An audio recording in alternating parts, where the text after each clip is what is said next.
देवी अहिल्या ने बताया किस तरीके से विवश किया मालेराव होलकर ने देवी अहिल्या को इस लूट के लिए। जी हाँ, भरे दरबार में अब गर्दन नीची हो चुकी है मालेराव होलकर की, वो अब फंसता नजर आ रहा है। कहाँ तो देवी अहिल्या को खड़ा कर रहा था कटघरे में, मगर अब वो खुद कटघरे में खड़ा हो गया है। और देखिए, देवी अहिल्या मल्हार राव सुधार जी को बता देती हैं कि आखिर क्यों और कैसे उन्होंने इस धन को लूटा। साथ ही ये भी बताती हैं कि किस तरीके से विवश किया मालेराव ने। वो बताती हैं, पहले हमने योजना बनाई मगर इसने धन देने से मना कर दिया, किसी भी तरीके से इसने धन नहीं लेने दिया।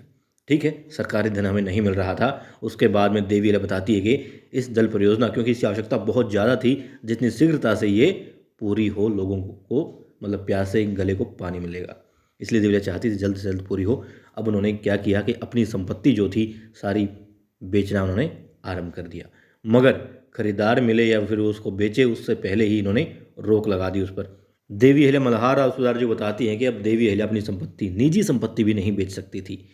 यदि वो ऐसा कर पाती तो उससे धन अर्जन हो जाता और देवी अहिल्या इस योजना में लगा देती। अब कहीं से भी जब धन आता नहीं दिखाई दिया तो देवी अहिल्या को मजबूरन ये करना पड़ा, क्योंकि मालेराव ने कहीं से भी एक कौड़ी तक उन्हें नहीं दी और किसी भी तरीके से निजी संपत्ति बेच करके भी प्राप्त नहीं होने दिया धन। इसलिए देवी अहिल्या को ये लूट करनी पड़ी।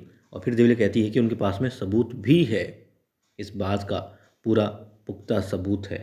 अब मालेराव रकमा के कान खड़े हो जाते हैं और देवी अहिल्या की सासूबाई गौतमबाई साहेब मालेराव को फंसता देख करके भी विचलित हो रही होती है कि आखिर किस तरीके से, क्योंकि वो इन बातों से अनजान थी कि मालेराव इतना कुछ कर रहा होगा।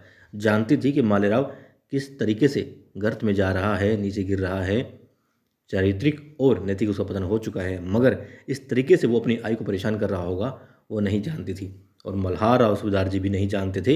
हालांकि एहसास हो चुका था जब अपनी आई को कटघरे में ले आया था तो उन्हें इस बात का एहसास हो गया था, लेकिन अब वो जान गए हैं कि किस तरीके से देवी अहिल्या को उसने विवश किया, या यूँ कहेंगे अपने पद का दुरुपयोग किया, शक्तियों का, अधिकारों का उसने अत्यधिक प्रयोग करते हुए लोगों को दबाने की कोशिश करी, दमन किया उसने।